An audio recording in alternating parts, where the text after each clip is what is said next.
We can have the My Two Dan's morning show. The My Two Dan morning show. You heard it here first. Pre-show, Two Dan's, Dan Squared. That's right. The Dan Squared minute. Pre-minute before the show, Two Dan's, not squared, and That was too much. yeah, that was too much. Okay.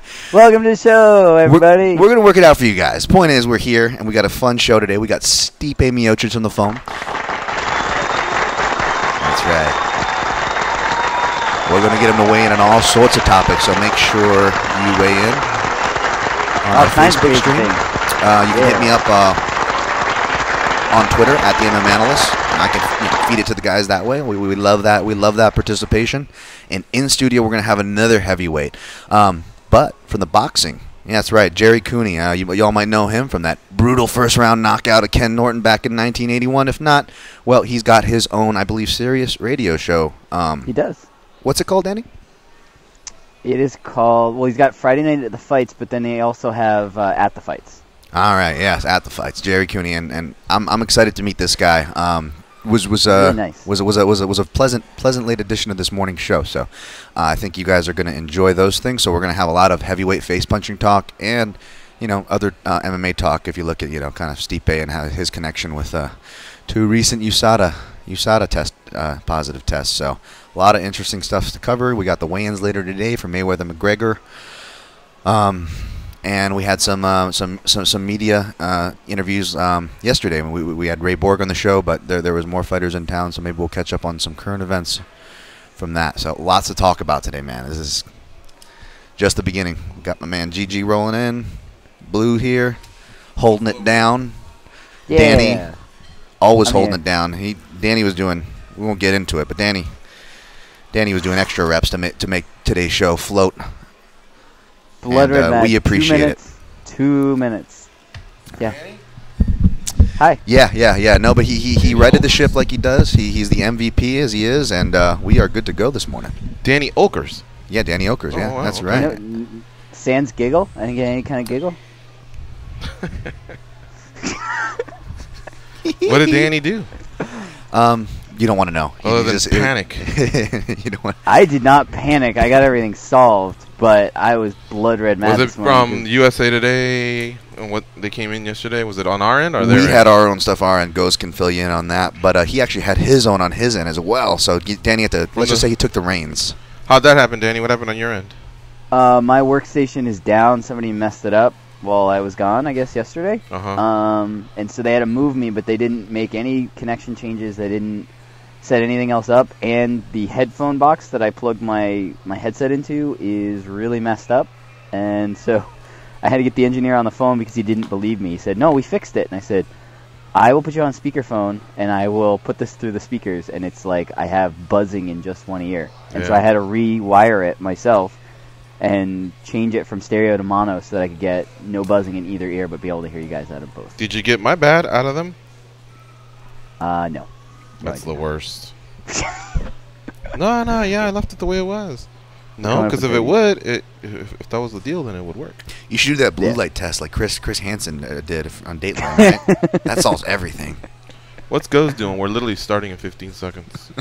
I know. Was there anything on our end?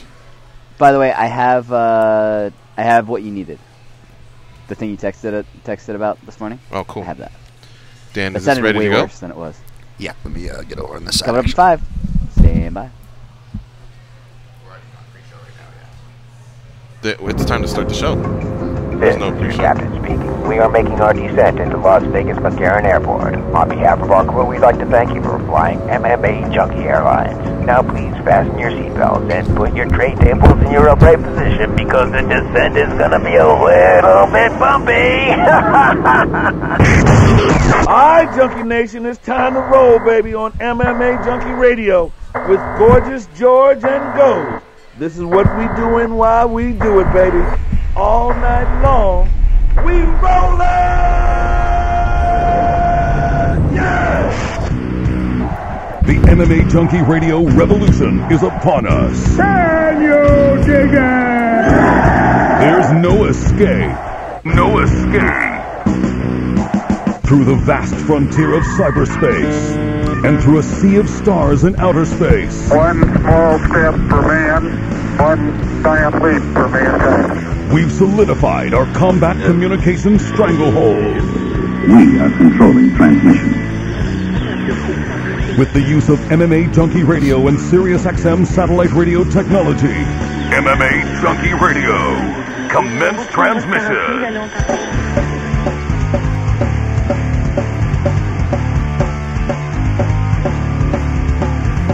Live from MMA Junkie Radio HQ in the fight capital of the world, Las Vegas, Nevada. Here are your hosts, Gorgeous George and Goes. From the fight capital of the world, inside the beautiful Mandalay Bay Racing Sportsbook, you are listening to the MMA Junkie Radio Show, the only show that matters. I'm your host, Gorgeous George. With me, as always, is the devious and dastardly Goes, or his co-host. Becky's handling all the producing duties. It's Danny Otto, and of course, Dan Tom, on and off the camera, hovering around. What's up, guys? When we write our book, George, today will be one of the days that we talk about. Oh, yeah? There were crazy things going on behind the scenes in the studio today. And on Danny's end, I have never... How long has Danny produced the show? 2 years? 3 years? I've never seen Danny that mad. Ever. Really? Ever. No, I took a scathing call from him once.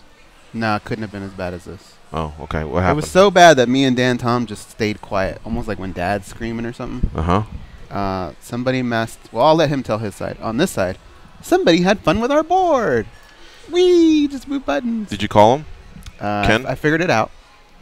But at the same time, somebody had screwed with Danny's stuff on his side. Mm-hmm. So we were trying to figure out what the hell was going on. And Danny, you want us to tell what happened on your end? I was kind of saying it in the pre-show. Basically what happened is I do the show out of a workstation, which is basically like a cubicle. It's not a studio. And my normal one, which nobody else really ever uses, somebody went in and messed it up beyond repair. I guess they couldn't fix it in like the 5 hours when the engineer was here until I got here. And so I got a bunch of text messages from the engineer saying, we moved you to another one. And I knew instantly there was going to be a problem because he said he was leaving and he wasn't going to be here by the time I got here. And he said, I made all the route connections, everything's changed. And I got here and nothing was changed, which that's fine. I know how to make all those routing connections and everything like that because I have to do it sometimes because they test if they upgrade equipment and stuff like that. So I know how to do that. But then there is a box that we plug all of our headsets in on this side, much like your guys' box where you can control individual volumes, the audio going into the actual earbuds and everything like that. This particular workstation's one is broken, and I knew it was broken before I even had to plug it in because it was the exact same one they tried to move me to last time before they figured out that it was broken, and then they moved me into a studio. But so long story short, yeah. George, the first words Danny told me today were, if you guys fuck with me today, I'm going to rip somebody's fucking head off. He was pissed, George. Yeah. I didn't say that. Well, he said something about ripping people's heads off. I said I'm going to lose my fucking mind. He was really mad. And I was really mad because of what was going on this end. So we were just two mad guys, two pit bulls that couldn't be together. And poor Dan Tom was on the other side cracking jokes and making noises, and he had no idea what was going on. He was all happy. We were all pissed. Then he got scared. Why? Because we were mad. But anyways, yeah, it was a crazy morning, but we got it all under control because we're the best team ever, and that's how we make things happen. Right on. Good job, guys. It's Friday, and at least the weekend's coming up, so you guys can stew a little bit and chill and, get ready for the big fight with Mayweather and McGregor. There's weigh-ins today, by the way. Yeah, that's what they do in boxing, just like mixed martial arts, except they don't go 36 hours before. They go about 24 hours before. If I'm not mistaken. They also don't cut that much weight. Excuse me? They also don't cut that much weight as MMA fighters do. But Conor will be going down to 154, 1 pound more than the last fight he had, which was Eddie Alvarez. But, of course, 9 pounds more than what he used to cut to get down to fight at featherweight. Either way, because he's, a little older and put on some muscle, I'm sure it hasn't been a fun cut. But he's got a great team around him. I mean, there's someone that cooks every meal. And if you think about it, back when this was announced and during the Maymac World Tour, he already looked pretty lean. You know what I mean? It's not like you could look at him and go, oh, okay, you got some work to do, bud. I mean, no. I mean, he already looked like he was pretty lean then. So I anticipate him to touch on the scale. They said 3 p.m., but with these two divas, I'm sure maybe it'll be a bit longer. It'll be hectic. It's supposed to be close to a sellout at T-Mobile for the configuration they have for weigh-ins, and that arena should be rocking and rolling. A lot of Irish are in town to support Conor McGregor. A lot of boxing and MMA fans are in town to support the event. I know you don't know his body, but what do you think it's going to look like? Is he going to pack the muscle on because he's going for that knockout, or is he going to try and lean up a little bit and be a little quicker, maybe compete with the speed of boxing? Because it's a lot quicker game. That's gentleman Gerry Cooney right there looking for us. Can you get him, Dan? All right. Sorry, goes? Nothing? I was trying to see if he was looking so I could wave. I caught a little bit, but I'd rather you just repeat the question. His body, is he going to come in with muscles because he wants to have that power, or is he going to try and lean down a little bit so that he can, why don't you just go? How do you miss him? Be the quicker guy. Wasn't that him? I don't even know where he went, to be honest. Does Dan know who Gerry Cooney is? I don't even know if that was All right, let me see if I can find him. Hold on a second, please. Go ahead. So, yeah, basically what I was getting at, people, is what is Conor McGregor's body going to look like? I don't know. I would imagine you're not going to want to add speed because you're not going to outspeed Floyd Mayweather. It's just not going to happen. Keep that power, but along with those muscles, you're going to have that cardio to go with it. And in boxing, you're going to be throwing those arms nonstop. I'm telling you, he's going into a world that he does not know, okay? You don't know how your body's going to react. How many times, let's just say, all right, in sparring, how many times can you go 12 rounds like that and really replicate what a fight's going to be like? It's just not going to be pretty, guys. Goes, I apologize. So it looked like him, except that guy was 5'6", and Gerry Cooney's about 6'6". No. So I just couldn't tell because there's different levels here in the Mandalay Bay. So I'd really like to answer your question. Third time's the charm? His body, what's it going to look like? Is he going to have more muscle because he wants to go for that knockout, or is he going to try and compete with the speed a little bit and lean down? Well, I think he's confident in his power regardless. And I think he knows that he'll give up the speed. And therefore, I think he's probably more on the side of, please get my body to where it's best conditioned. And usually that's lean mass versus jacked mass. I mean, in the past, there's been some cardio machines, that have had a ton of muscle. Like I remember Sean Scher could go 5 rounds pretty good, and he was as jacked as they could get. But that wasn't often the case. So I think he was just probably most concerned with how many rounds I can get out of this body. I really feel like Conor McGregor knows that this fight is not going the distance. He's predicting the knockout himself. So he knows he's not going to outpoint Floyd Mayweather. He doesn't want it to go the distance. I mean, really, if you think about it, those guys get punched in the head a lot. Mm-hmm. Because these are bigger gloves, so they don't go down as easy either. And Floyd, of course, if you're going to use, the mental warfare against him and say he doesn't have power, okay, well, that also means he's going to abuse you for 12 rounds. I think Conor's best bet is Hagler, Hearns-esque. And by that I mean 9 minutes of fighting. Mm-hmm. And I don't mean him being the Hearns side. Obviously, he's confident he can win, but throw hard, throw often. Put on a show, win, and then accept your loss. Conor McGregor already won. He's getting paid $100 million, $75 million, whatever the truth is. 106 was another number I saw. But whatever it is, he already won. As soon as he stepped on the scale and they go, we got to fight. Even if he stepped heavy, I think Floyd would still go, I'll take the fight. There might be some sort of a penalty. But the minute he steps on, and we basically know, okay, now it's just a matter of them not, stepping on a nail or slipping on a banana, getting hit by a car, whatever. It's just a matter of a couple of meals, 8 hours of sleep, and showing up. Conor already won. So why not go out there and at least give the fans something where they can go, fuck. But he went in there and battled. He threw. He entertained. And I think that's what he's gunning for. 9 minutes of fury. And I think he has no problem accepting a loss because he's accepted a loss before. And he did it as a true sportsman and then came back and, beat that same guy. So obviously this is just a lotto ticket that was cashed. He put himself in the position because of it. And so now just go out there and don't lay an egg. Because that wouldn't be Conor-esque. Conor doesn't really lay eggs. He goes out there. He may have lost that one fight, but he didn't lay an egg in that fight. That's why the second one was even bigger. But I'm just saying, get in there, throw some hands, miss wildly if you have to, but maybe hit one. Just give the crowd something to where they stand up, and think that for a moment their guy might win. I can think of 2 fights, and I know, and these are really old school fights, but I think of Donovan Razor Ruddock when he fought Mike Tyson the first time. He really did put it out there. He was one of the first guys that just didn't let Tyson come up and do what he wanted. He got in his face, and it didn't go well for him. I think around round 8 or something like that is when he got put away. But he put on a fight, and it was good enough to want to do it again. And the other one is Donnie Lalonde against Sugar Ray Leonard. Actually put him down in round 4. Yeah. Good stuff, Ghost. All right. Tell you what, gentleman Gerry Cooney is here, except he can't find the studio, so I'm just going to ping him. So let's take a break right now. You're listening to MMA Junkie Radio on Sirius XM Rush 93. When we come back, we will have the former boxing heavyweight and current co-host of At the Fights here on Rush 93, along with Randy Gordon, the commish. They do their thing 6 to 8 p.m. Eastern, 3 to 5 Pacific, Mondays and Fridays. It's a quality show. I've heard it many times. He'll be here in studio with us. We'll be right back.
What?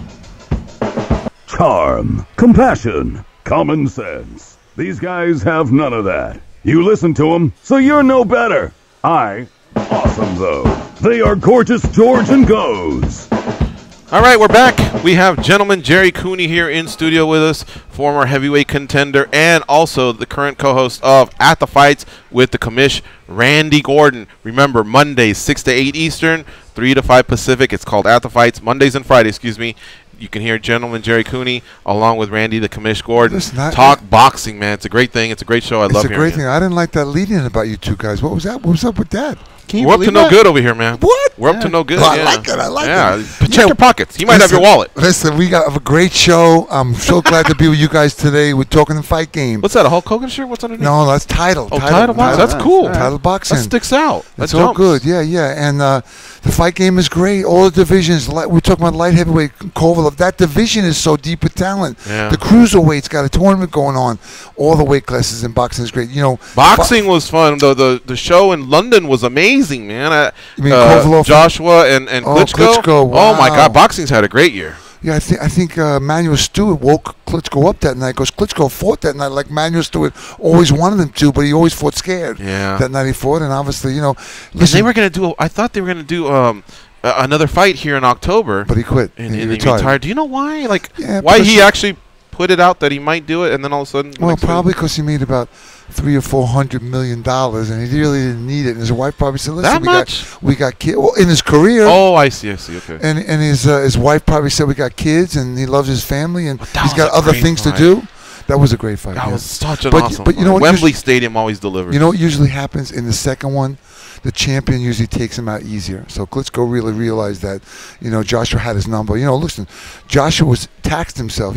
He was out of it. He took one round off, came back, and took Klitschko out. So you got to really give him respect for such a young champion. Right. What he did. Right. Yeah. That was something else. It was a spectacle. You know, there was like 5-minute walkouts in the stadium, and there was pyrotechnics, all that stuff. And then even Joshua had to hold court afterwards, very respectful towards Klitschko and getting the crowd to to stay. It was amazing. Yeah. Yeah. Something like tomorrow night. Yeah. Well, that's going to be a comedy, though. That's going to be a comedy. I mean, okay, look, I'm an MMA guy. This is MMA Junkie Radio. Right. But I have to keep it real. You know, I mean, we have an 0-0 boxer against a 49-0 boxer, and I'm sorry, I'm not drinking that Kool-Aid. I've been telling people from day one, this is not a matchup. This is I respect them both for going out there and getting paid what they're getting paid. They made it happen. They put themselves in that position. But do not expect a beautiful boxing match tomorrow. I think it's just going to be a sparring match. Well, I think one guy's just going to put on a clinic. There's a lot of variables. Does Mayweather get old at 40? One day he's young, sharp, fast. Remember Sugar Ray Leonard? He beat Hager, then he came back and fought Hector Camacho and got knocked out by Hector Camacho. One day you're vibrant and you're good, the next day you get old. And listen, De La Hoya on the stool, yeah. Well, listen, De La Hoya had some great fights. I mean, he fought Mayweather, and I thought he beat Mayweather that night. That was a split decision loss, right? Yeah, but it looked like he won. I saw the fight. But anyway, some days you get old and some days you're not. Now, listen, all things saying Mayweather should kill this kid. He's going to do what he did. It's going to be boring in the beginning. He's going to lay on the ropes, give the shoulder roll, cover up, counterpunch him now and then. Once McGregor gets tired, and he will get tired, Mayweather's going to open up and flurry on him. I don't think he's going to knock him out, but the referee will stop it. I hear what you're saying. However, in both cases, it was still a professional boxer on the other end of that. Right. And here, you still have an MMA fighter, and I don't know if that MMA fighter could expose if a Rusty Floyd were to come out. Well, here's the deal, right? If you look back on Mayweather's career when he fought Maidana the first time, Maidana took him kept him on the ropes, correct, banged him for 6 or 7 rounds, beat him up until he got tired. Now, Maidana's a real fighter. Right. McGregor is a wannabe. And so he's a tough kid, a lot of charisma. He's a great gymnast. He can do handstands, all that stuff there. But when the bell rings, you got to fight, unfortunately. Right. And, he's going to be a tough guy. How long does he stand up? He has never been in the atmosphere he's going to be in tomorrow night. Mayweather's been there many times. I think we can all agree who's going to have the W, who's going to have the L at the end of the fight. But there are a lot of subplots, a lot of moral victories that Conor can achieve. Some people say make it past 6. Kind of a little bit of a victory for him. Some people say he's got to make it 12. What do you feel are the moral victories that Conor McGregor can win? Well, I know the fight's going to go long because Mayweather hasn't fought in a couple of years. He's not going to risk taking a shot from a powerful McGregor. So he's going to cover up and hide and make him punch and lean on the ropes like he always does. Stab him once in a while until he feels the strength leaving McGregor. Once he feels the strength leaving him and he's tired, he's going to start picking it up. And he does it in all his fights. Unfortunately, McGregor does not have a boxing trainer in the corner. He didn't want to change his corner. He wanted to bring the same people. That is the dumbest decision he made. You have to have a boxing guy so that you can make adjustments. You can listen to that guy during the fight to help you. Say, listen, you keep doing this. You can't do. You got to adjust.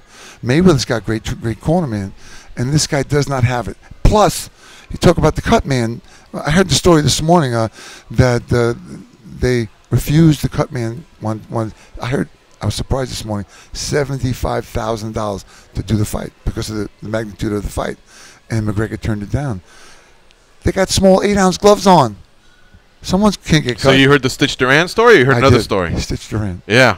So that was the case. Well, I mean, they wanted him. That was a little. Well, that's way less than 2%. So that was a bargain. Peanuts. Come on now, $75,000. You take $35,000. You just made out like a bandit. Yeah. But if you really want it, but he took a shot, and McGregor said no, and isn't the standard 2%? In boxing, or once it gets to a certain level? This is not a boxing. This is like a show, an event. Yeah. It's not really boxing. It's an event. People have always been talking about boxing and MMA. And listen, anytime MMA gets in there with a boxer in a cage, MMA is going to kick his ass. But this is boxing, and we got the best of his era.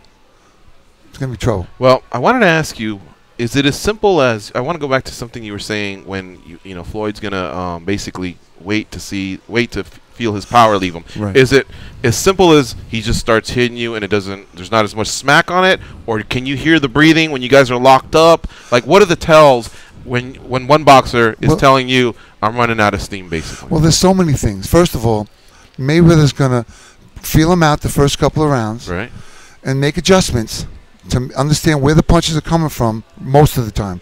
Now, McGregor throws punches from all over the place, but you can't be really hurt to go to some guys with all those kind of shots. But Mayweather's going to pick him apart. He's going to just like who Ward did to Kovalov. He schooled him. He learned about him. The second time he came in, he knew what to expect, and that's what's so great about Mayweather. That's why he's undefeated. And once he does that, he's going to start landing those shots. And then as the other guy gets frustrated and keeps trying harder, he's going to start getting tired, and you can feel the sting coming out of the punch. And he's open, he's more vulnerable, he can't cover himself up, he can't get out of the way, and then that's when a great champion starts to stand up and bang the body and turn it over the top and get the guy all confused. And unfortunately, McGregor doesn't have the experience with all that stuff. He's fighting the guy who's got such fast hands, even at 40. And so, and that being said, listen, he's always got the shot that McGregor can catch him on the chin. Listen, what happens if McGregor comes out in the first round and says, you know what, screw this. I'm going to, from pillar to post, I'm going to stay on Mayweather, and I'm just going to knock him out for 4 rounds. I'm going to give it all I got for 4 rounds and see what happens. I was just saying that early on. I was telling Goes and the audience, McGregor's already won. All he has to do is step on the scale and make sure this thing's a go for tomorrow. He's cashing a check anywhere between $75 million, $100 million. I even heard 106. And when I hear 106, I think that must be the one. It's usually one of those not rounded off numbers. Anyway, he's showing up because he still dominates the MMA landscape, and he can always come back to it.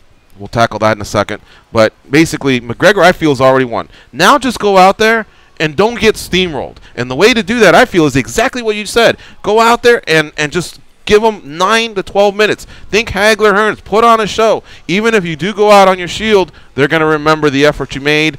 And plus, I think that gives him his best shot, those early rounds. Because as it gets later, he's going to be way more exposed, and it's going to be uglier.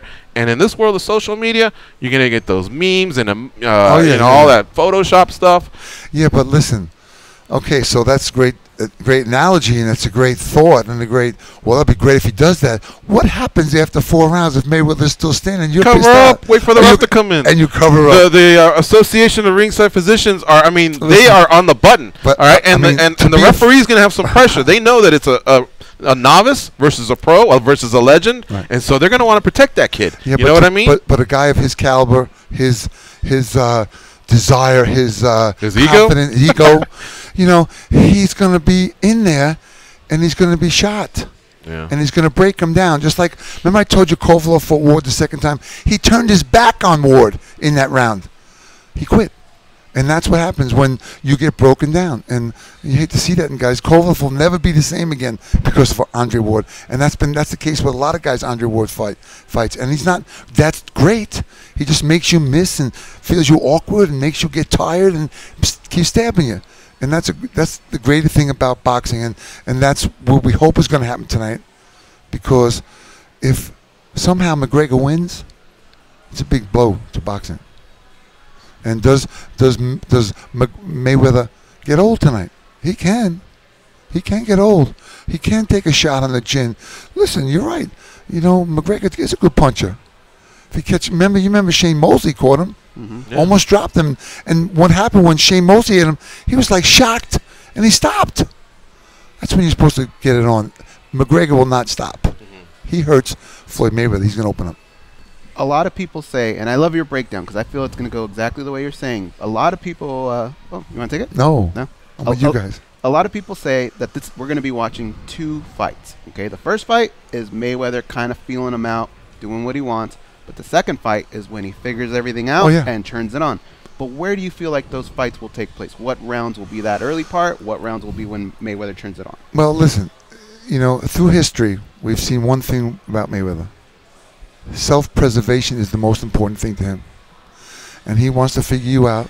He's going to cover up and hide. He doesn't care if they boo him and yell at him. And he's covering up. He's watching you as he's doing. He's letting you throw. He's not getting hit solid. He's banging. He's moving and bang. He's moving, bang, bang, moving. And then once he starts to figure him out, which is not a lot to figure out because he doesn't have any experience fighting. He fights like this. He's going like this. And his hands are over here. Puts his hands behind his back.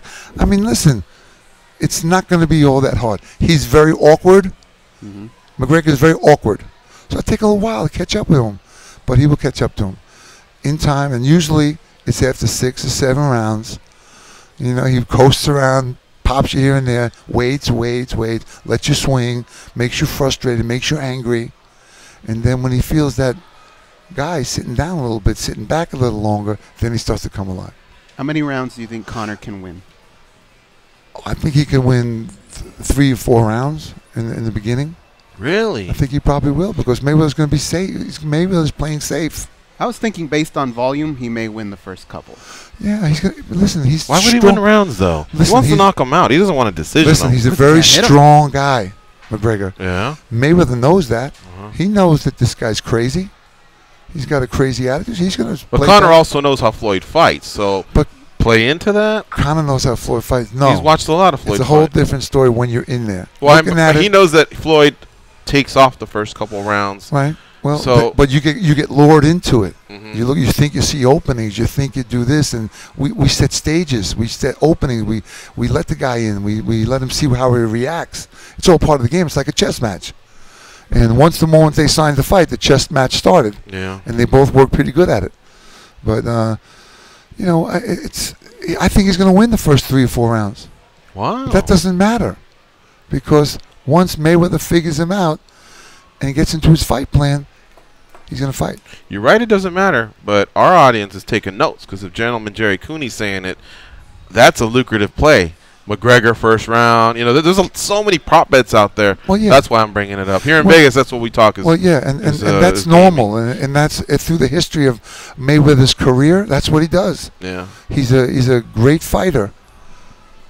The 50-0, is it valid? I mean, the 50 is against a guy who hasn't boxed. It really doesn't matter. There's a lot of other guys in boxing. Mayweather's not the only guy that's 49-0. There's been other great fighters that were 89, 100-0. Willie Pep was, I don't know what he was. He was 100 and something fights before he lost the fight.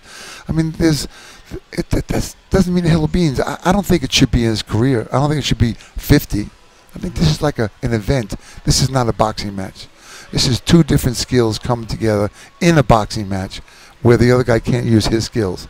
So, they're going to do what they do. It doesn't really matter.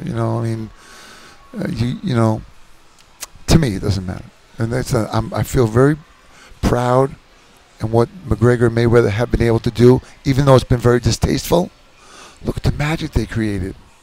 They created this worldwide, and the ugliness, the racism, the prowess, all that stuff was bad. But listen, look at they're here. It's going to be crazy. We're here. Yeah. We're talking about it. Who do you feel stands to win here? Are there going to be a lot of boxing purists that see Conor McGregor and go, maybe I'll give MMA a chance? And how many MMA people do you think will go, boxing's not that bad, I'm going to give that a chance? That's the great part about this. And I think that hopefully that'll be a lead into both of those guys coming together and making it better. I mean, I don't think we're going to see. I mean, they've been talking about Anthony Joshua fighting the heavyweight champion in MMA. There's been talk about that. Stipe Miocic, the guy that's going to be on our show. I'd love to be here with him. When is he coming on? He's coming on at 11. He's coming on in about 20 minutes. And so that's exciting to me. Joshua's an exciting young kid. So I think that both we're going to get lead-ins to both guys, and some are going to come here, some are going to go there, and they're going to get a bigger form. It's going to be talking about 4 or 5 million buys. I heard that they're lowballing the tickets are going down. They did, yeah. And I think they kind of. I knew the celebrities would pay $10,000. Right. They'll do that. That's not a problem. Did you? And You're a celebrity. No, I got mine. And I knew the people that would pay $500 to get in, maybe $1,000. But then there's that sweet spot. After that, I mean, if you're not a celebrity, you're not paying more than $1,000. You know what I mean? I mean, maybe $1,500. But how you talk the wife into that? You're going to hear about it for the next 6 months. You can have a great party at home. I know, $5,000, $3,000, $7,000. I saw those and I go, you might as well just make the celebrities go 20 rows deep, and then after that, just get bodies in there. And then I felt maybe I'll see you better at home. What? Yeah. Well, I mean, at least, the common man throw a great party at home instead of spending $5,500. That's just for one ticket. Well, you got to bring somebody, I heard right? that the 5,000 tickets went down to 3,500. Yeah. And those are the pretty high tickets up. But it's I'm excited about it because I want to see how each corner makes adjustments. You know, how Mayweather adjusts to Conor McGregor, because he's very awkward. And what does Conor McGregor do to make adjustments? I don't think he can, because he doesn't have a guy in there who's boxing knowledgeable. He has a guy that's an MMA guy. How much would a trainer have cost him if you had to take a guess? You know, you can make a deal with $100,000. You know, you pay a trainer for 4 months or 5 months, $150,000. You're making $100 million. Right. Are you kidding? So a good trainer. What about that girl that just picked up? She won the lottery. She got 900. One ticket, right? One ticket. $700 million. She quit her job. She's not buying a new car. So, you know what I'm saying? So it was an older gal or younger gal? She's about 50. Wow. Good for her. You know what I mean? But the bad part, did she take the pay me one time deal, or she paid the 20 years? It's all hers. Oh, so it's all hers. Half of it. She got like 400 million. This gal single? You guys are pretty wild on this show. This is a wild show here. Anyway, but you know, boxing's been great. MMA is great. You know, I hear about John Jones. You heard about the tested again? Yeah. What is it? I believe he could beat Brock Lesnar. Yeah, a lot of people do. He's just such a great athlete. Brock's got his own issues as well. He still has a 6-month suspension to serve because it's kind of like on hold. For what?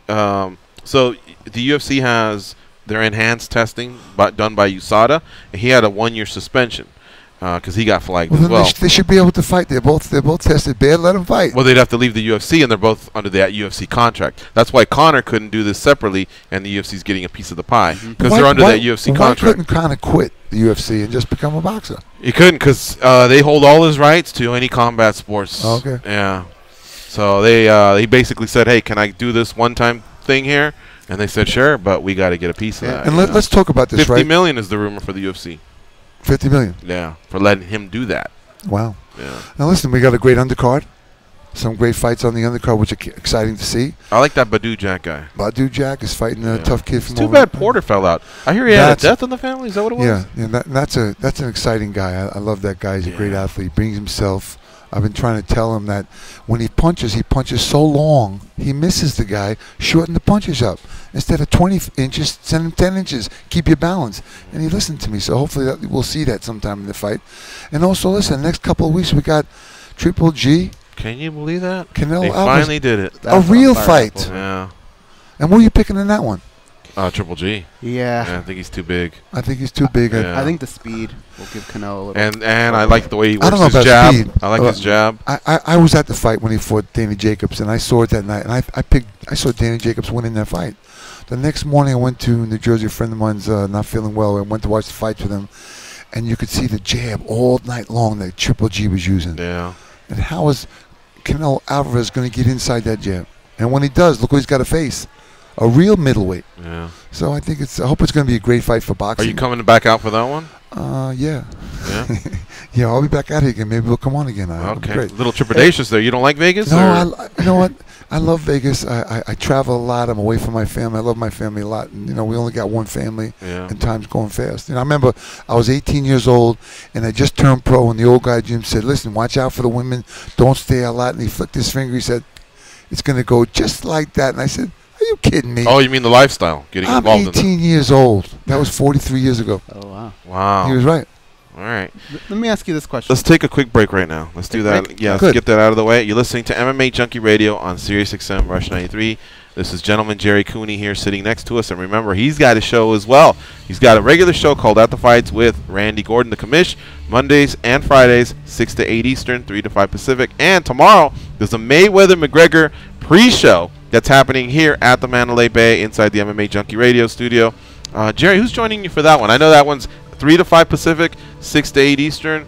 Randy Gordon's going home tonight. We got a great guy who's coming in. I'm kind of right now. I'm into these fights. I got my mind is. All right, we'll sort that out when we come back. You're listening to MMA Junkie Radio on SiriusXM Rush 93. Stay close. We'll be right back.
Well, you asked, so. All right, we're coming up. They pat down TSA agents because they don't know where those people have been, and because they can. They are Gorgeous George and Goes, and this is MMA Junkie Radio. All right, folks, don't forget, tomorrow, 6 to 8 Eastern, 3 to 5 Pacific, right here from the MMA Junkie Radio studio inside the Mandalay Bay Resort and Sports and Casino Sportsbook. Sorry, Race and Sportsbook. Jeez, I can't even shook him up there. I don't know. I don't know what's happening. It looked great, didn't He was throwing hands. I thought, man, if that left hook lands, I'm in a lot of trouble. Gerry Cooney and Steve Cofield will be doing the Mayweather-McGregor show. Don't miss it. Don't miss it. It's going to be a good one. They'll do the final touches, and they can react to today's weigh-in because that's the last chance for some fireworks to fly.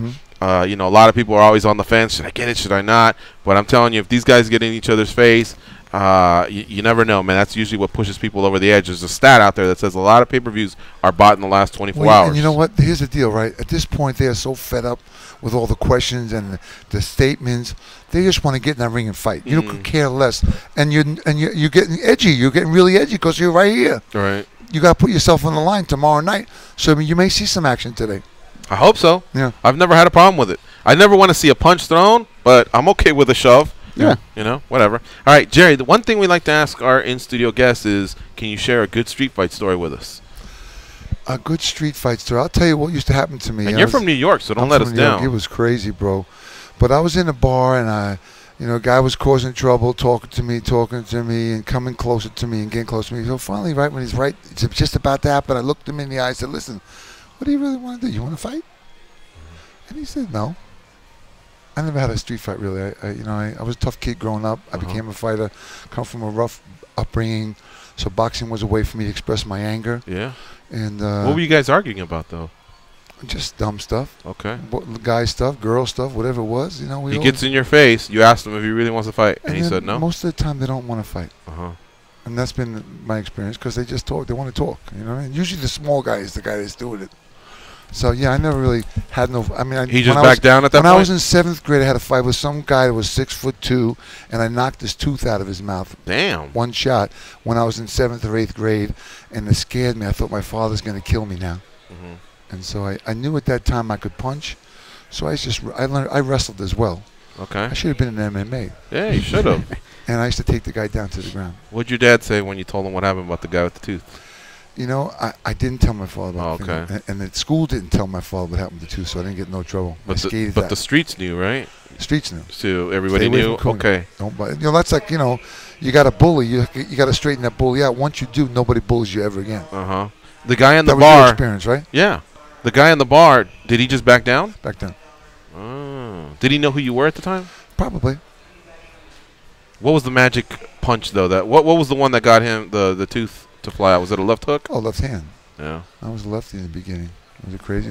I had a crazy. You were an orthodox fighter, though. That converted southpaw. Yeah. So I'm a lefty, but I fought righty, and that saved me because every time I jab, it was like throwing a right hand, and the jab was like a piston. You know what I mean? And the hook was like could slice and dice with my hook. See all these ribs over here? Yeah. What I call them is floating ribs, bro. You tap them in them ribs and they float around there for a while. I don't want to experience Terrible that one. Shot. Oh, I'm glad I sat here today. You know what I mean? I like my ribs. I've been lucky through the years. I taught the rookie police how to, if you're in a situation, you don't have a gun, you don't have your mace or your stick, you sit down, turn the right hand and come back with the hook. Right there, the guy's looking at you right in the face. Pull your head down, make it say you looked at me. Turn the right hand right in, come back with the hook. It's all over. Simple as that. It's crazy, bro. So easy. Yeah. What was it like growing up in New York and being a fighter? I mean, that's a great town to be known, and you were touching a little bit on what your other coach told you, like, hey, be careful, don't get caught in the lifestyle. Well, I'll tell you, I grew up in an alcoholic household. My father was very physical, rough, and so I grew up in fear of my father's anger. Was he a big guy like yourself? Yeah, he was a big guy like myself, and I used to hide in the basement, and then my brother left the house at 15 and went to a gym, and then I started going to the gym to watch him, and then I started picking it up. So I'm 16 years old, I'm very insecure, I'm scared, I'm angry, I'm frustrated, a lot of negative stuff, and they put me in the ring. And when they put me in the ring, I had to fight. Once the bell rang, I got my life, and I knocked guys out. My first year in the Golden Gloves, I won the middleweight title. I had 7 fights, 5 knockouts. I was 6'4", 160 pounds. You had to wet me down and see me, but man, if I hit you, you was going out. And so what I found out is that the boxing helped me to express my anger, and then they put my picture in the paper, so it made me somebody, and that's what made me become a fighter. I became somebody finally. I hid in the back of the room, out of sight, out of mind, all my life growing up. And boxing, they put my picture on the back page of the Daily News, and it helped me express my anger, and it took me off. Wow. It was crazy. Did you find boxing, or did boxing find you? A lot of people say people are born to be fighters sometimes, but they just don't know it. You know, punchers are born. Fighters, I found boxing through, actually my father used to put the gloves on us as little kids. But when my brother ran away from home at 15, and a couple of years later I got to go to the gym with him and hang out with him, and I put the gloves on, and I was pretty good at it. I could find the opening, I could make adjustments naturally, and I was good power shots. I could show you a video of my little daughter who's 16 years old. She's been boxing me for a year. She's 5'11", 16 years old. She punches like a Cooney. Really? My son Jackson is 19 years old. They all know how to fight, and they're all powerful punches. And Are they going to make a career out of boxing? That's born in them. No, my son goes to Lehigh University. He's going to be an engineer. Okay. My daughter's a great dancer, so they just want to train. They want to train, and what a gift for me to have to train my kids and have it on film. Right. So I kind of got lost where we were with that question. What were you saying? Well, we were just saying, are people born to be fighters, or can they become a fighter? I think you can become a fighter. I mean, it was like a gift to me. It wasn't hard for me. It was like I sucked it in. I drew into it. I picked it up. I watched my brother. It was natural to me. I train guys today that no matter what you teach them, a year from now you're gonna have to teach them the same thing. But like my kids, you teach them one time, you never have to teach them again. That's a powerful thing. I got some guys back home, a guy by the name of Eric and a guy named a bunch of guys that are very good, talented fighters, and I like punchers. Punchers love punchers, and I love working the body. I was a lost art for a while in the amateurs because you didn't score points on it, but the body makes you drop your hands, and when you drop your hands, you turn over the top. They go to sleep. Let me give you a hypothetical. Oh, I love those. Conor McGregor and Floyd Mayweather here at T-Mobile. You're standing at New York, New York. To the right of you is the MGM Grand. Let's just say Canelo Alvarez and Triple G are fighting on the same night. Where does Gerry Cooney go? I would have to tell you that I would go to Canelo Alvarez, Triple G, because that's a real superstar fight. Two great athletes who really worked hard to be where they are. And that's what I'd love to see, that magic. And we'll see magic that night. We know a lot of people are willing to pay the price to see the fight this weekend. How much are you willing to pay to not see it? No, I want to see it. No, if somebody were to tell you, I'll give you X amount of money to not watch the fight, for 1 week, you won't know for 1 week what happened, the result. What would that number be? I never would think of something like that. I mean, I'm interested in this fight because I want to see how these corners break it down, how they adjust, how you from the first round to the third round, how does adjustments do the guys make? That's the magic in fighting for me. Not 1, 2, 3. I see trainers teaching guys 1, 2, 3, 1, 2, and their face is standing right here. There's no body in it. There's no power in it. It's just arms, and just waiting for I'm fighting a guy like that, and the guy, I go to the corner. He says, "Yeah, just sit down on your right hand, turn the right hand, come back with the hook, and sit the guy down every time." So that's the magic about it. That how the talent comes out and how they find the openings, man. It's nothing like fighting, and you see a guy and you try something, you see a mistake he made, you try it again, you make him pay for it. That's the fun. You get a little smile on your face when it happens. You've seen a lot in boxing. I have. You still get goosebumps, and do you anticipate goosebumps? I just did while we were talking about this. Yeah? That magic of creating the opening and then making it happen. There's nothing like it in the world. And see the expression on the guy's face start to change. I mean, you see Triple G in the last 15 fights he had. The guys he was fighting were tough and angry, and 3, 4 rounds, 5 rounds. You see this look in their eyes like, maybe I shouldn't have come here tonight. And that's what magic is, and that's what these guys have, and that's why you want to see every chance you get to see them. That's why Ray Robinson, Joe Louis, Rocky Marciano, Willie Pep, Sandy Sadler, Carmen Basilio, Gene Fulmer, those guys, I could watch them all day long because that's the look they had in their eyes. And today somehow in boxing, they want the big paydays, but they don't want to put the work in, most guys. And I got no time for that. I'd rather play golf. I'm glad you brought up the look in your eyes, okay? Because these two are going to be face-to-face pretty soon. Is there something to be said about looking in your opponent's eyes? Can you read those eyes up every time? You know, when I would fight and I would get into the center of the ring, I would look at the guy's stomach. I'd look on the right side, the left side. While he was looking at me, I'm still playing chess.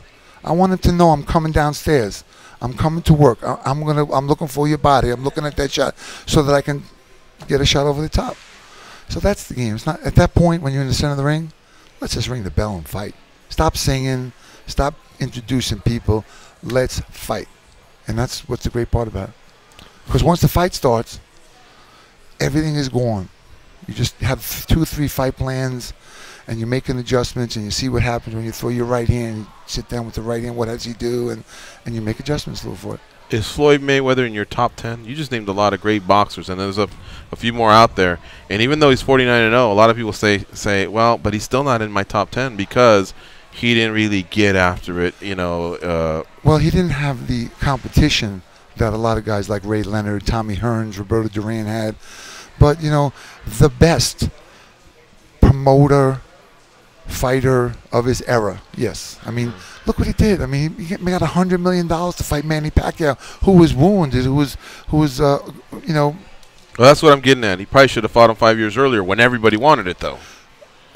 Well, and these other names you named, they fought the greatest at their greatest rivals at their time. Henry Armstrong, did you ever hear that name? I have. Henry Armstrong fought for 3 different belts in 1 month. He fought 3 different champions, welterweight, middleweight. And that's what they used to do in the daytime. Now it's like De La Hoya says you got to marinate it. But we're going to see it with Alvarez and Triple G, and Mayweather is a great promoter, great fighter, smart guy. You got to give it to him. Twice he's pulled this off.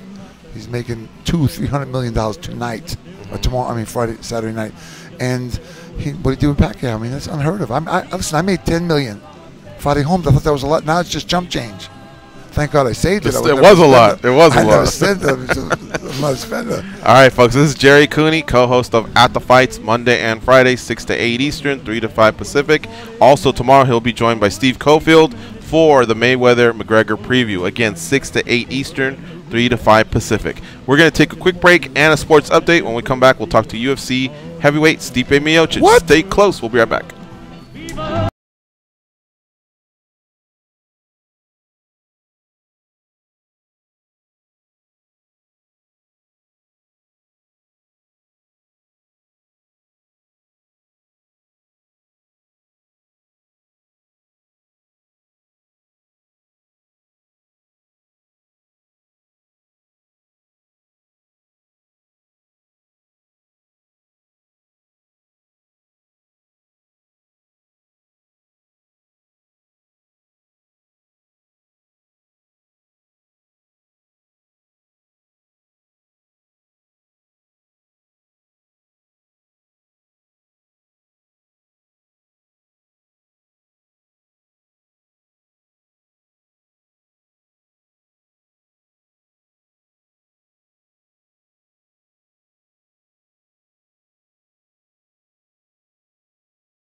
right, here we go. It's the second hour of the MMA Junkie Radio Show.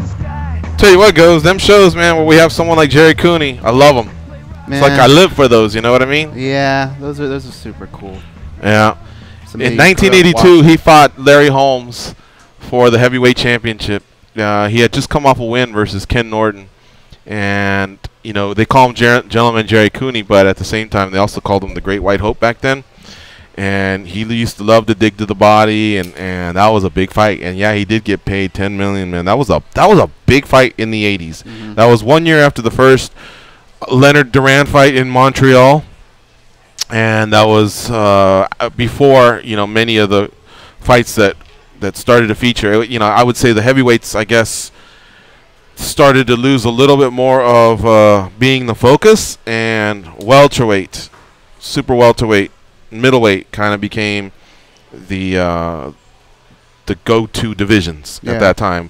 The Four Kings, Roberto Duran, Tommy Hearns, Marvin Hagler, Sugar Ray Leonard, those guys all fought each other and had some great fights. And then, of course, you start getting into the late 80s and the 90s, and Mike Tyson brought it back. Mm-hmm. Heavyweight, Hysteria. Julio Cesar Chavez after that. Oscar De La Hoya, Floyd Mayweather. Mm-hmm. And you start going to the Marco Antonio Barreras, Eric Morales. Right. But I remember right around that time, like that was kind of like the end of, I guess, some of them big heavyweight fights that had taken place over the years, including Ken Norton, George Foreman, Joe Frazier, Muhammad Ali. A lot of those guys fought each other. And so, Gerry sounds just like he did back in the day. And he does a great job with Randy Gordon on At the Fights. He's got a soothing voice, huh? When you hear him on the radio, he's just got this soothing voice that just makes you want to sit down and listen. He got a couple shots on me there when we were taking pictures. Yeah, what was going on? Yeah, it was just the knuckles. Yeah, he just kept hitting me. He told me, he goes, "All right, champ," and he hit me in the arm, and that was a good shot. And then we fist bumped, and that wasn't pleasant either. But he's laughing. It's just like a big, lovable bear, and good guy. So tomorrow, again, folks, there's a Mayweather-McGregor preview. And it's 6 to 8 Eastern, 3 to 5 Pacific, along with Steve Cofield. They'll be here, and they'll be previewing the fights, reacting to tonight's weigh-in, or today's weigh-in.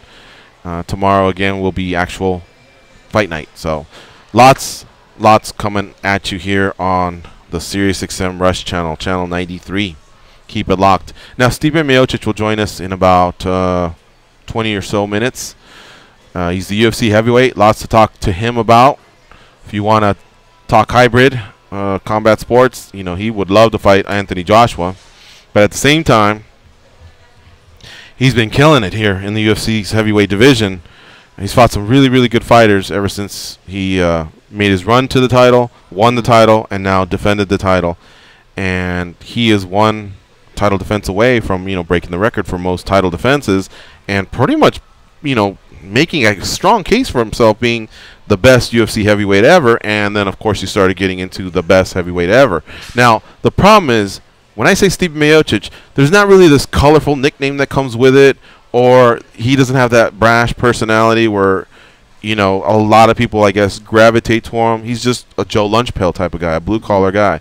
But still, if you look at who he's beaten and how he's just steamrolling people, why that guy gets no more respect than he does is incredible. Yeah, of course, there's always going to be Fedor Mania from the early 2000s, and everything he did over at Pride and Affliction, and that'll never go away. He'll always be in the argument. He'll just always be in the argument. And then, of course, Kane was in the argument until Fabricio took him out, and that put Fabricio in the argument because he beat Kane and Fedor, and he finished them both. Mm-hmm. So that automatically put him in. But now this is the guy that knocked out Fabricio, and this is the guy that's also defended his title a couple times. And again, he's doing it all. I believe they're all first-round finishes that he's had, in his run. So when does he start to get talked about being the GOAT of not only the UFC but ever? Give him a nickname. Well, would you make it surrounding around him being a firefighter as well, or is there something else you think? Yeah, you could. I mean, what, the Extinguisher? Maybe. Telling people I'm extinguishing these guys' careers. Maybe, yeah, I don't know. Maybe there's got to be something out there, but I think he's a little pissed off too, because he's not getting paid what some of these other guys are getting paid. Mm-hmm. and it makes no sense. He's seen some of these guys cash some big checks, and even though he is privy to pay-per-view, I think he wants to get what's his. I think, like, again, one thing about Conor McGregor, he woke everybody up, and now everybody's starting to realize, boy, I left some money on the table, you know, on these previous fights. And a lot of that money sailed off with the Fertittas. They're the ones that received $4.2 million. 90% went to them. 80% went to them, sorry. 10% to Dana White. 10% to Flash Entertainment. Flash Entertainment, I believe, still there, but maybe getting bought out. But roughly about 80% of that $4.2 billion went to the Fertittas. And all they did was invest $2 million, $1 million each, into this bad boy. So they're the ones that you would have been able to ask the money for. WME IMG, they feel you, they understand, but they're the ones that paid $4.2 million. So they also have to recover these loans that it took to purchase a $4.2 billion company. So they're not exactly too thrilled when you go, where's my piece of the pie? How come I'm not getting? What they want to know is, we'll pay you, but you got to produce. And the only one that can really say that is Conor McGregor. At that level where we're talking about multi-million, more than 1 million. So I think Stipe can definitely get there, but I think this next fight will be really important, because this is a chance to break a record, whoever it may be. There's no opponent lined up. To break a record, extend the streak, add another skin to the wall. You see what I'm saying?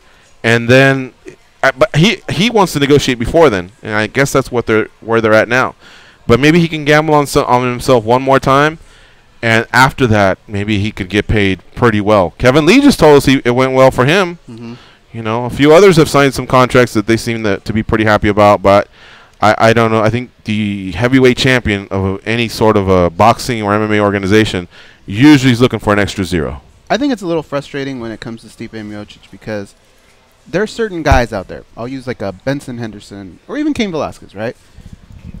What you see on TV is very similar to what you see in person. They're just not the most outgoing guys. It's not their personality. Stipe is. When the cameras are off, the mics are off, he's a funny dude. Talk shit. He's a cool guy. I just wish that would transfer over when they put the mic in front of him. There's got to be some bravado, man. I'm telling you, you know what? I'm at the point where, yeah, they say make it organic, you know, make it organic and don't let people see through it. But you know what's very easy? A good shove somewhere along the line. Did you see Tony and Kevin yesterday? Yeah. They were getting into it pretty well. I think Kevin turns it on quick, whereas Tony's still kind of like, so he's saying stuff, but I think he's also like playing the camera. You know what I mean? And I think they both are. Huh? I think they both are. I think they both are, but see, Kevin already made his statement. He already shown that if somebody comes towards him, yeah, all he says is, what's good? And that right hand comes out. It was a right hand. It wasn't a left, right? He's a lefty, but yeah, I think I saw him throw the right hand. That's how he got around him. And so that's, you know, I'm not saying that's what Stipe Miocic needs to do, but people need to identify him as being the baddest man on the planet. What would the baddest man on the planet do? You know, otherwise you're just the most talented combat sports heavyweight or man on the planet if you're not a bad boy. There has to be something to that, you know, to go with that. Evander wasn't as popular as Tyson, and he beat him twice, but there was a reason for that. Tyson was a bad boy. Yeah. So he definitely needs something, because he's just not standing out. And it's not just him. I think the UFC could do a little bit of a better job of promoting him. They could. Yeah, they could. I don't know. I'm anxious to talk to him. There's also another point of contention we want to talk to him about. What's he feel about the news, you know, John Jones being flagged for a potential anti-doping violation? Apparently there was talks going on about him versus John Jones. Now that's a fight that gets him paid. And it was going to be on the Detroit card. So the question is, close to Cleveland, what happens with that Detroit card now? Who's the main event? I mean, obviously, I think if they would have felt like Kevin Lee and Ferguson was going to move up to the main event, then they just would have said it by now. So they're probably thinking of other things to do. We had actually an opportunity to talk to Dana White last night. He says he just doesn't want to think about it right now. This is wants all to get through this fight. I don't blame him. I mean, I've seen that look before. That is a tired man. He just was having problems answering questions. I mean, he just seemed really, really tired. Yeah. And I get it. Yeah. what I want to know is, if this was in the works, does that mean that Stipe has already signed or re-signed or whatever stage he's at with his contract? Is that already set, and that's why the John Jones was in the fight was in the works, or was that just part of the process of getting him back? I think it was. I think it was part of the process. Yeah, because Cain Velasquez was rumored for October, but that was a few months ago, and I still haven't heard anything that tells me Cain's back. Alistair Overeem beat Fabricio Verdum. He didn't look great doing it, though. And Stipe, less than a year ago, knocked out Overeem in Cleveland. So would he want to run it back that quickly? The heavyweight division, about a year and a half ago, we were all saying it's as good as it's ever been. This thing is, and we could just go through the names, right? Barnett. Arlovsky had won like 4 in a row in the UFC or something like that. Mir at the time was around. Overeem, JDS, Derek Lewis and Ngannou were just starting out. They were just starting out. But I just remember there were so many names. Mark Hunt, Roy Nelson. Nelson moved over to Bellator. Mir's gone. Mir got a suspension, and now he's moved over to Bellator. Arlovsky's now lost 4 straight. Lewis and Ngannou are a blessing, for sure. Lewis did lose, though. He did, but he won 7 before that. Hunt is just going to be great because he's a one-hitter quitter guy, but he's really, if you look at his record, he's kind of like a 500 guy the last few years, but he's still Mark Hunt. He's still Mark Hunt. There's no way around it. You continue on there and just go through the names. Cain just can't seem to get healthy. Junior just got is going to have a possible suspension. Barnett also got a suspension. Rothwell also got a suspension. You see what I'm saying? So now we're like, what the fuck happened? Like, I literally thought the next 5 years of heavyweights was going to be a ton of fun. There was going to be some great matchups there. But a lot of these names are just kind of on the shelf right now for different reasons. Or over at Bellator. That Gilbert Melendez negotiation that we're talking about, if I'm Derek Lewis or Francis Ngannou, they're kind of in that spot right now. I think where they could probably ask for a lot of money because the UFC needs them desperately right now. Yeah. So that's the problem, is Stipe really has a few options. It may have to be a run back with Overeem. Cain, I guess, when he's ready to go. But the fact that they're exploring John Jones, I thought that might not be a bad idea, because I think 205 also needed to rejuvenate itself. A little bit. You know what I mean? Yeah. We have Volkan. Cormier's never going to drop too far. But with Anthony Johnson's retirement, I mean, Gustafson's the only other name that's out there that you can say, okay, these are our contenders. What can we do with them? Manu was a step back because of the Volkan loss.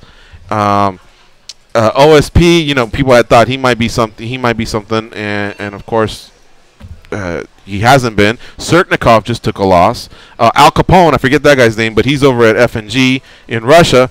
So I'm just thinking, man, those heavier classes, like, we need to restock those shelves. I miss Anthony Johnson. I feel like that would be a good time to be him. Yeah, it would be. Mayweather-McGregor odds. Let's update you guys on that. I'm staring at... Oh, it just went down. When I walked in, it was minus 600 here at Mandalay Bay, which means across all MGM resorts. Did you make a bet? He probably came in strong with some McGregor money. It was by him. All right. So it was Mayweather minus 600, and McGregor was plus 400. Mayweather's now minus 575, and McGregor's plus 375. That means McGregor money's coming in. Prior to that, Mayweather money had come in. It was down to minus 500. And to move those each a quarter of a point, that's got to be hundreds of thousands that are pouring in. I heard a 1.2 million bet was made on Mayweather. That means they came with 1.2 million to win 200,000, not a win of 1.2 million. So how about that bad boy, man? Do you want to know? The KO, McGregor's KO is up to 500 now. Why is it up to 500? It was plus 350 the other day. So if you think McGregor's going to win, he's not going to win a decision.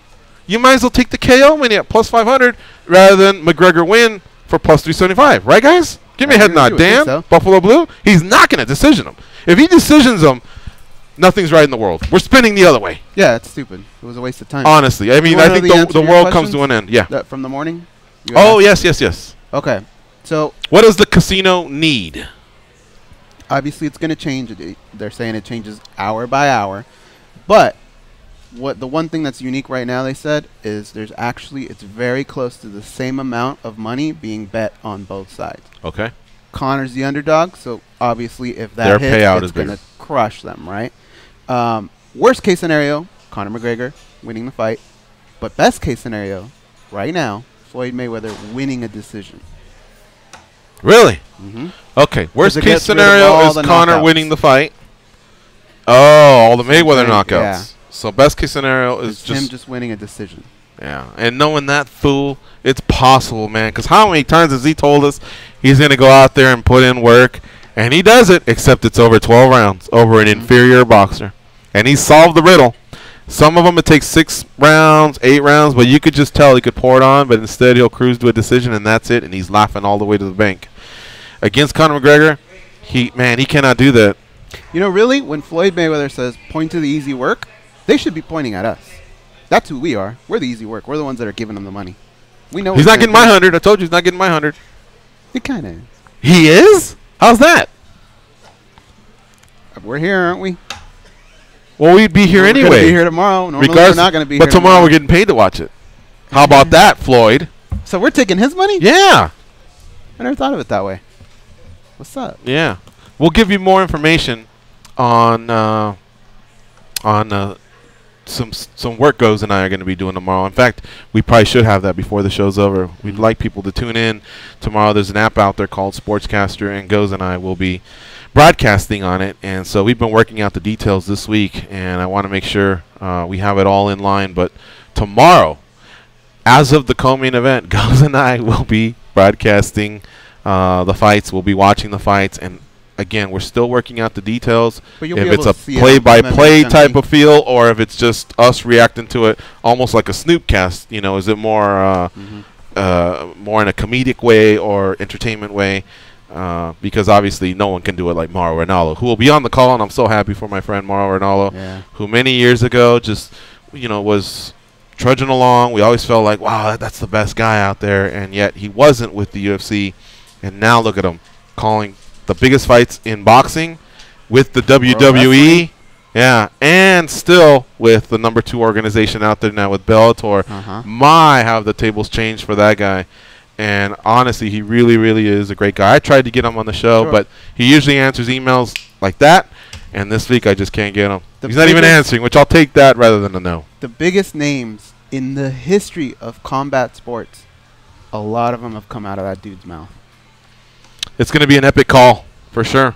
He'll be there along with Al Bernstein and Paulie Malignaggi. Now, we'll spend the next few minutes talking about Paulie Malignaggi, and then we got to take a break because we're expecting Stipe Miocic's call at 2:30 Eastern, 11:30 Pacific. Paulie Malignaggi was at the Mayweather gym, and of course, these guys were hugging and laughing and saying that it was a setup for Paulie to go to the Conor camp and get some intel. Of course, you could tell there's enough there where they could say, "Oh, come on, we were just messing around," or at least mess with Conor.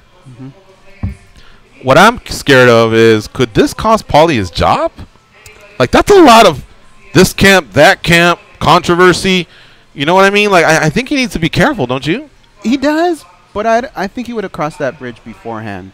Because all of that information, all those stories, all of that, isn't that what keeps us glued to the TV? We want to hear that, right?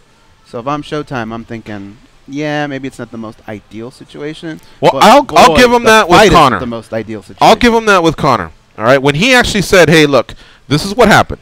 He put out a picture.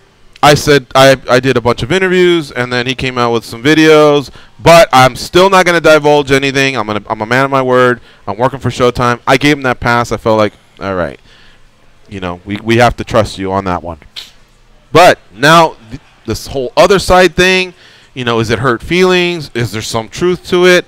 I don't know, man. I just feel like he really just needs to back off and do like Mauro. Ignore people like us and concentrate on the work that he's going to do rather than get involved in this. I mean, a lot of people out there are saying, like, what's he doing? Should he even be on the broadcast at this point?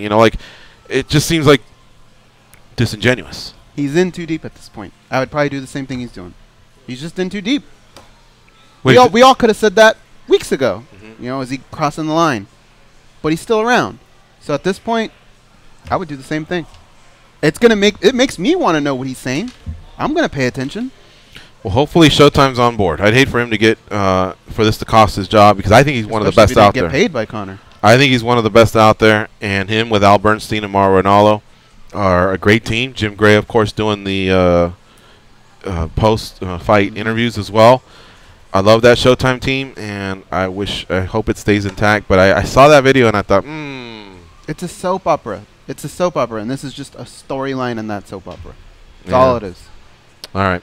Let's take a break. You're listening to MMA Junkie Radio on Sirius XM Rush 93. When we come back, we're expecting a call from UFC heavyweight Stipe Miocic. Stay close, folks. We'll be right back.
Let's see.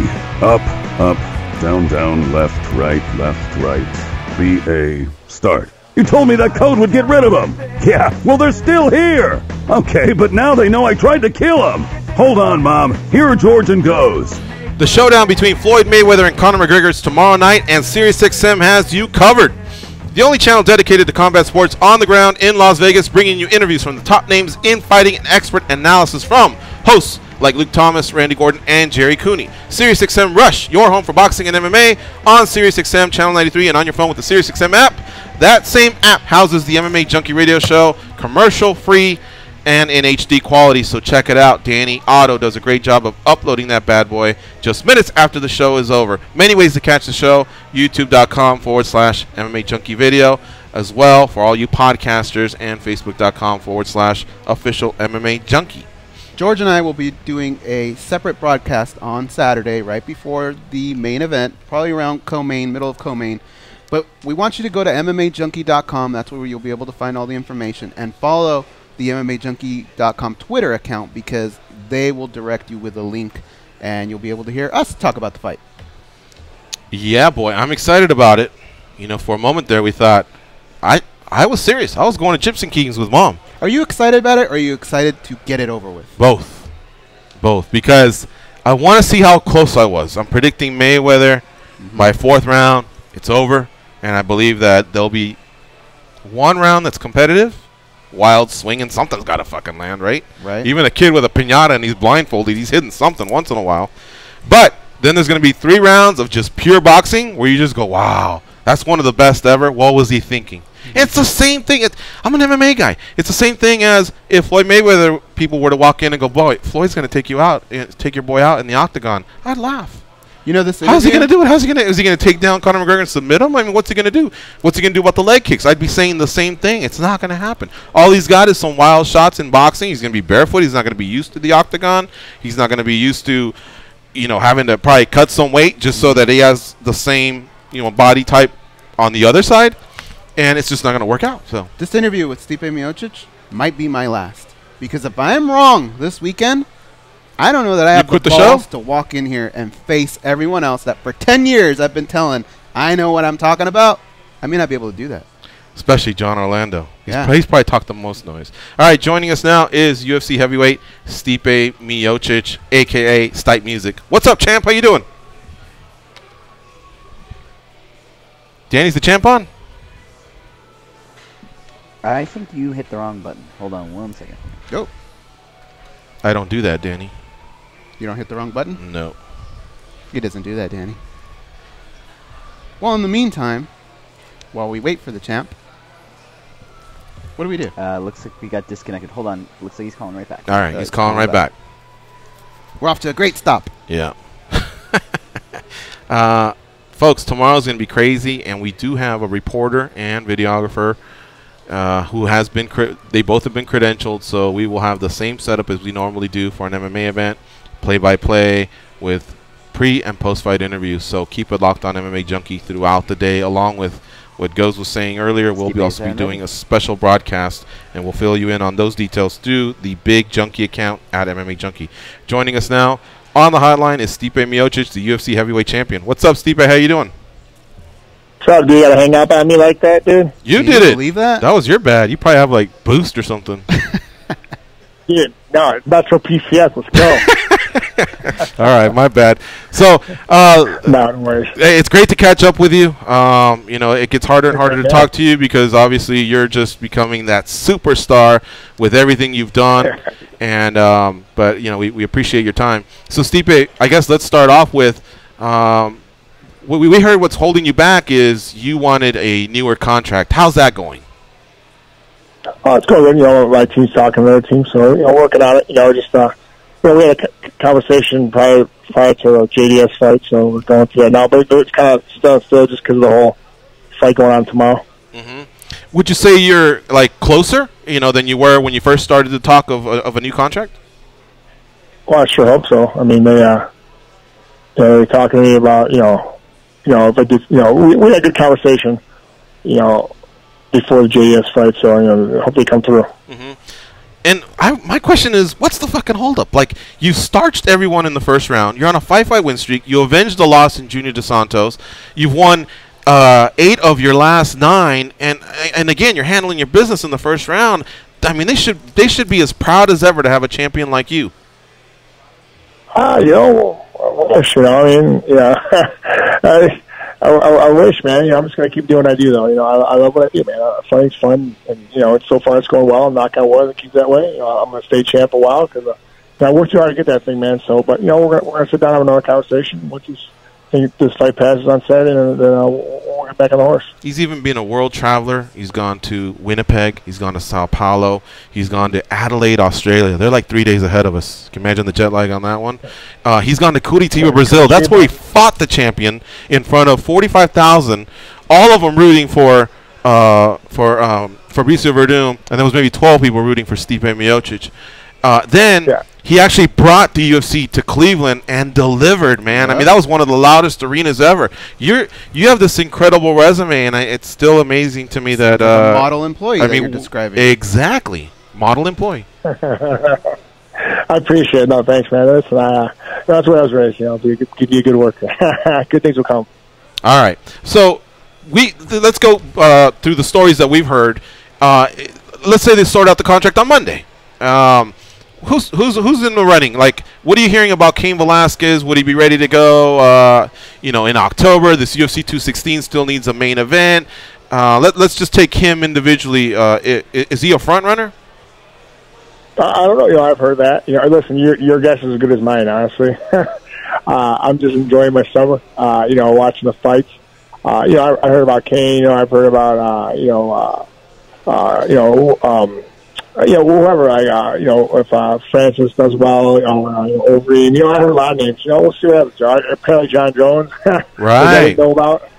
So I don't know. Whoever, man. I'll fight whoever. If we're hearing that there was discussions with Jones and Stipe, it led us to believe, well, they must have sorted out the contract. But do those go hand in hand, or was that a special money fight that just would have been like aside from your normal contract? I have no idea. Honestly, I had no idea they wanted me to fight him. True story. I had no idea. I read about an article. I'm like, Dana said that, so apparently that's what they wanted or thinking about. But who knows? Honestly, if I was doing all the matchmaking, I wouldn't be fighting. So, what gets your blood boiling the most? Was it seeing guys like Hunt and Overeem and what they're getting paid just to show, or was there other stuff that triggered, the fact that you didn't think the scale was right in your favor, you being the champ? Well, I just think, a guy getting paid more than a champ is kind of unfair. I don't think that's right. A man's worked his way to get to the top, and then, a guy that's never fought for the title for the first time with a challenger made more money than the champ did.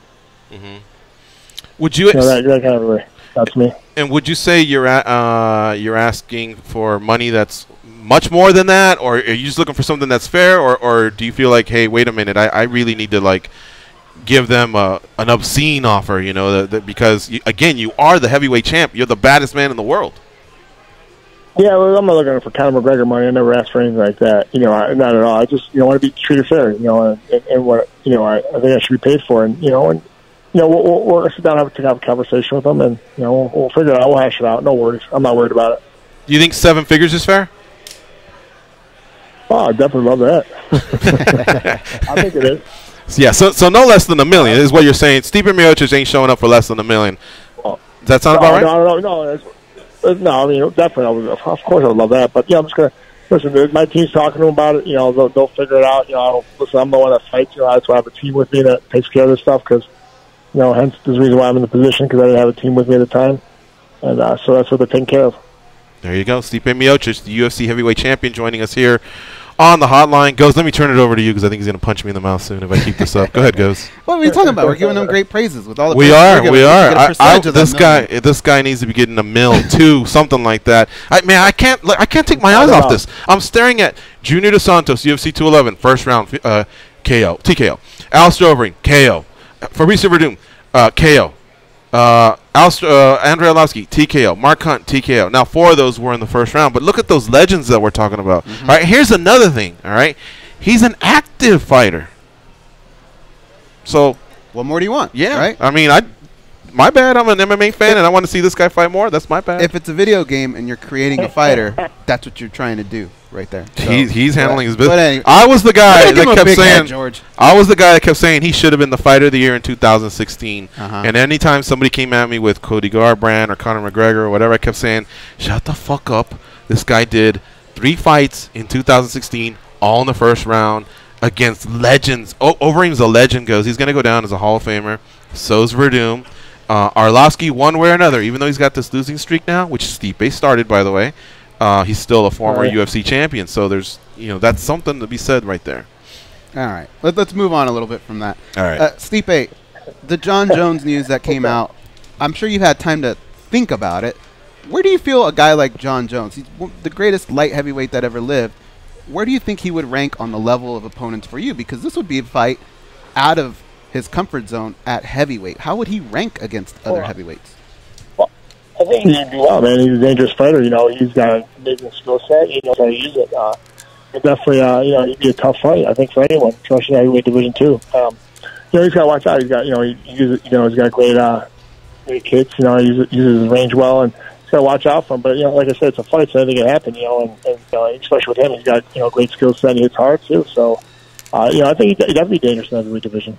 Did you think at all what preparation for a guy like that would be? You're a heavyweight. Do you bring in other light heavyweights and that can kind of match his size, his speed, or do you just work with heavyweights? Well, I think a little bit of both. I think you want a heavyweight, size-wise, and then you get a guy that's tall, lengthy, like Jones, and does stuff like him and moves like him and speed like him. So I think a little bit of both worlds. You get a guy heavier because you want to be used to the weight, and also you want a guy that's quick too, and snaps kicks and punches like he does. Dana talked about that being the main event for Detroit. Obviously, it can't happen now. But should things get fixed Monday morning, could you still make that card? Yeah, I mean, listen, I'll fight anyone. I signed up for a reason to fight, and I'll fight whoever you want me to fight. I never backed away from anyone. It's what I do for a profession. I love what I do. I know you'll fight anyone, but do you like fresher matchups versus rematches? I like whatever, man.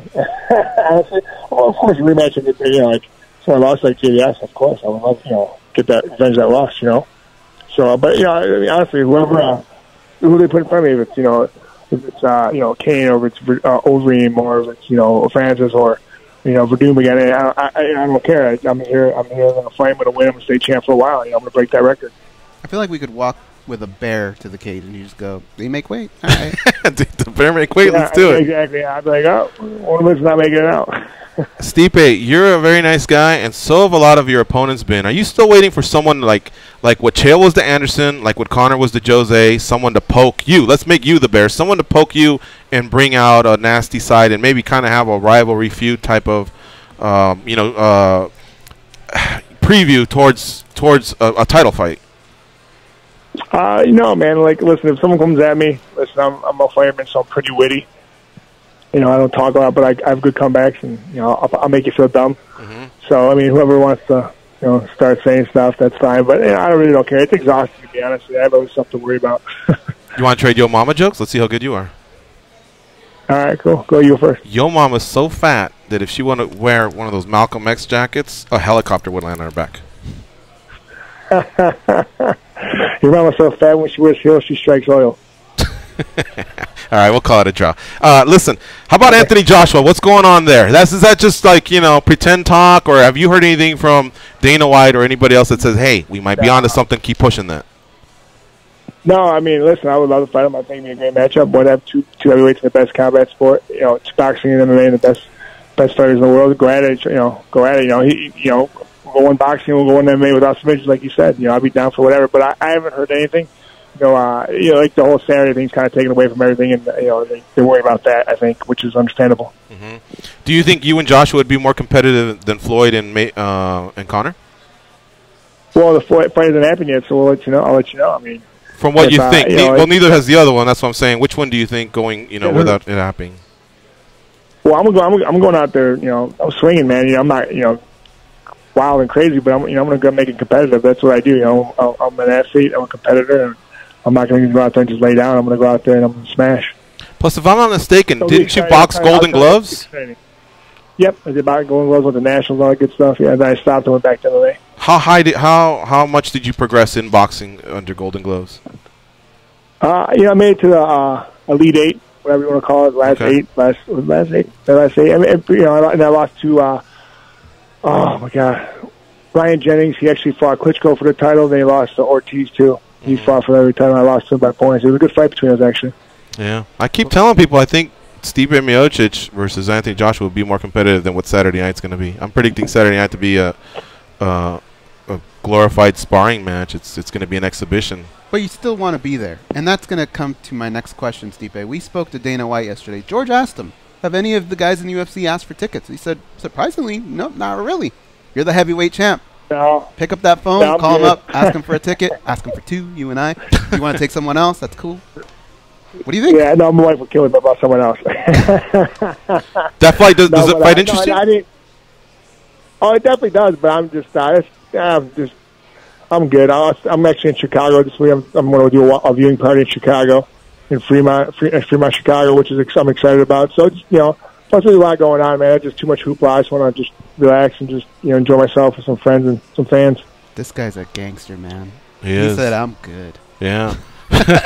What's the Fremont? Is that like a hotel? Might be going. No, it's a restaurant. It's a restaurant. Oh, cool. Is the public invited? Yeah. Anybody in Chicago? Oh yeah, it's $30 to get in. That's not bad. It's amazing food. They have a retractable roof. It's pretty sweet, actually. I'm actually really excited. So, but I'm actually might be going to Canelo Triple G fight. So, not because I want to, because I have to be out there. I have to be out there for the appearance. Is money coming out of your pocket, or are you going to ask Uncle Dana for that one? We'll see, man. Uncle Dana. All right, what's your prediction for Mayweather McGregor? Keep it real, too, man. You got a boxing background. Don't be generous just because you're an MMA guy. No, listen, I'm not a predictor. I don't predict fights, but I'll tell you my analysis. How's that sound? Yes, that'll work. Okay, so we're looking before Mayweather. You got the greatest of all time in boxing. The man can't be hit. He's tough. He's amazing. He's fought some great guys, beat a lot of great guys. He made guys look stupid that are amazing fighters. So you got to give it to him on paper. But, you also got to look at tangibles like Conor McGregor walks in. That dude's super confident. Confidence is a hard thing to beat. He hits super hard. They're using 8-ounce gloves. And he doesn't throw traditionally like a regular boxer. He throws straight punches, but also he throws punches like different angles. So something Floyd they have never seen before. So it's an interesting fight. There's a lot of different aspects of the fight how it can go. I mean, and like I said, anything can happen. It's a fight. Thank you for that, by the way. Sorry, No. I wanted to hear what you had to say because again, you do have a formidable boxing background for most of these MMA fighters who have just they've gone in there and trained with boxers, but you've actually boxed before, so I respect that. One more thing, if you and Joshua doesn't come to light, tell us why you are the baddest man in the world and not him. I'm the baddest man, dude. Because mixed martial arts, man. It's every aspect of fighting, not just stand up and punch. Take someone down and kick them, DM, elbow them, go for days. Mm-hmm. Plus it's 5 minute rounds. What's better than that? You're in the octagon. You can't be pushed to the ropes. Then we're rough breaking you up because you're hugging too much. It's never stop. Yeah, I agree, man. You guys are beasts. But it's great that boxing's finding out more about MMA this weekend and vice versa. All right, one more time, just to be clear, champ, and then we'll let you go. Best case scenario, this contract situation gets sorted out. Who do you want and where? Is Detroit kind of like close enough to Cleveland that that's the one you want? And if so, who or where would you want to fight? You know me, I hate this stuff. God dang. I don't care who. It never will. I don't. Whether they tell me to fight, they can tell me to fight Godzilla. I'm like, all right, whatever, whatever. So, I don't care who and whatever. Detroit, Vegas, whatever, man. We'll figure it out. Just whatever you want, man. I'm here to fight. I'm here to put on a show and stay champ. And it's gonna stay that way. I'm not giving that title up for a long time. Fair enough. You've been delivering. And the next fight, by the way, folks, will be for breaking the record of most title defenses because he's got 2 now. One more would make 3, and that's more than any of the others that have ever held the belt in the past, including Lesnar, Couture, Arlovsky, Sylvia, Cain Velasquez, everybody. Folks, this is one of the greatest ever, maybe the greatest ever. And we appreciate your time, champ, as always. Hopefully it gets sorted out. Hopefully we can see you in the octagon in 2017. One fight in 2017 is not enough, bro.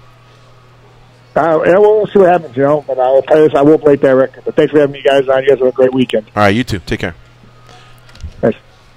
A big shout out to Jim W. for setting that one up. Really appreciate it. Fun to talk to the baddest man on the planet, Stipe Miocic, who is 17-2 overall, UFC heavyweight champ with 2 title defenses. All right, let's take this last break. You're listening to MMA Junkie Radio on SiriusXM Rush 93. We'll blast through these couple calls that we might have and give our final predictions. Mine hasn't really changed, but maybe the round has changed. Who knows? We'll be right back.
To reschedule that meeting.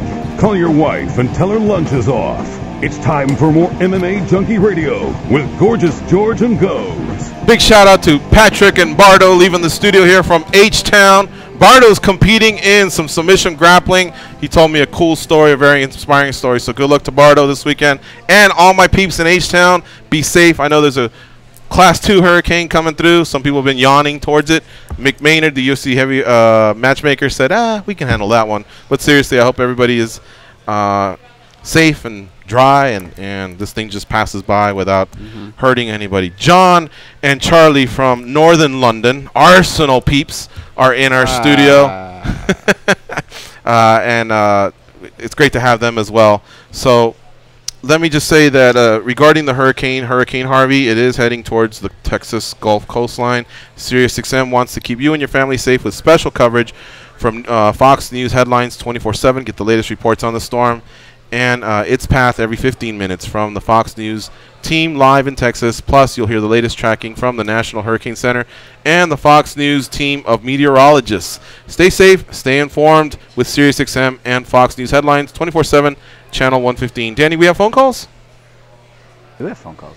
Final predictions. Who is this? Junkie Hotline. Go ahead. Hello. George, I don't know what's wrong with your VX, but you can't bring up the calls for some weird reason. You patch in. Hold on 1 second.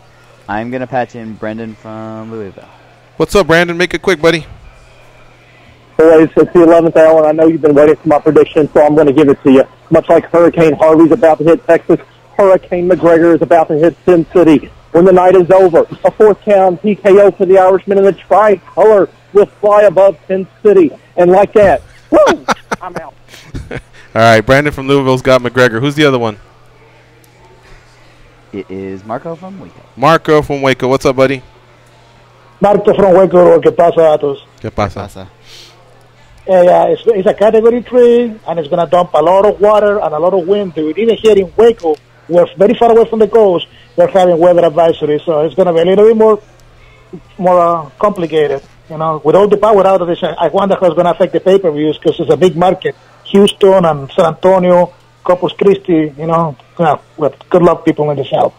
I got McGregor in the 4th, dude, because I want to shut down all those freaking talking heads in boxing. And every time we freaking say McGregor couldn't do it, he smoked Jose Aldo, who didn't lose in 10 years in 13 seconds. Everybody saw Eddie Alvarez was going to give him hell, and he made him look foolish. You know, Chad Mendes was supposed to grapple fuck him, and then he knocked him out. I'm ready with my boy, man. I know it's a long shot, but I'm picking McGregor in the 4, and the only win he's going to win is by knockout. So there you go. Peace out. All right, we'll see it. Marco was better off calling us, grabbing the phone, and farting into the phone, and he would have made more sense than what he just said. Yeah, man. And to top it off, the first yo-yo that called in, same thing, McGregor. Thank God Cooney wasn't here. He would have walked out and said he would have called serious and said, "You got to take these guys off the air. They got a bunch. They're a bunch of nut jobs." Bay and said, "What are you doing right now with these two clowns?" They're a bunch of nut jobs, and their callers are a bunch of nut jobs. Let me give you my final prediction. Again, I think the first round will be exciting. I think McGregor will find a way to just get the crowd into it, throwing his hands up, taunting him, maybe hands behind his back. Who knows? He'll get Mayweather's attention. Mayweather may grin back to him, but that's about it. You know, first round, yeah, because there wasn't much action. McGregor might get it, or they might throw. And still McGregor might get it. Who knows? I think Floyd will still have some caution to him. I think Cooney made some great points in regards to that. Let that guy get tired a little bit. But I just think he's going to press the gas sooner than other people think, because I think he'll realize, wait a minute, like the people that are just starting out at McGregor's gym box better than this guy.